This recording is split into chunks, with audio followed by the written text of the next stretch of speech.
আজ যতজন এখানে দান দিচ্ছে, যতজন উত্তম উপহার দিচ্ছে, যতজন উত্তম ভেট দিচ্ছে, আজ 10 মাংস দিচ্ছে, তাদের আয় ইনকাম ডবল হচ্ছে যিশু নামে।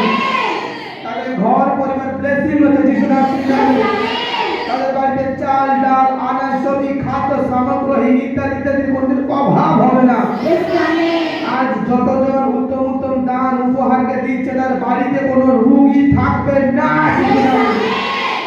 আজ আমি ঘোষণা করি প্রভু যিশু নামে, আজ যে সকল সন্তান এখানে বীজকে দিয়ে যাচ্ছে তার পরিশ্রমের ফলকে এখানে দিয়ে যাচ্ছে, বীজ দিয়ে পরমেশ্বরের সম্মান জানাচ্ছে। পবিত্র আত্মা তুমি যাও আর যুদ্ধ করো, আর এদের ফ্যামিলির উপর থেকে রোগের আত্মাকে মৃত করে আসবে। আমি ঘোষণা করি যিশু নামে, আজ এই মণ্ডলীতে যতজন দান দিচ্ছে প্রভু, আজ এদের জন্য আমি চোখের জল ফেলি তোমার কাছে পিতা। তুমি আমার চোখের জল তো পিতা দেখেছো, আজ এদের জন্য আমি তোমার কাছে প্রার্থনা করছি, তোমার সেই যুদ্ধকারী পবিত্র আত্মাকে তুমি পাঠাও, আর এদের ঘর পরিবারকে তুমি আশীষিত করো পিতা। যারা সত্য আত্মা দ্বারা তোমার এই দাসের সঙ্গে যুক্ত আছে তাদের জীবনকে তুমি বদলাও প্রভু।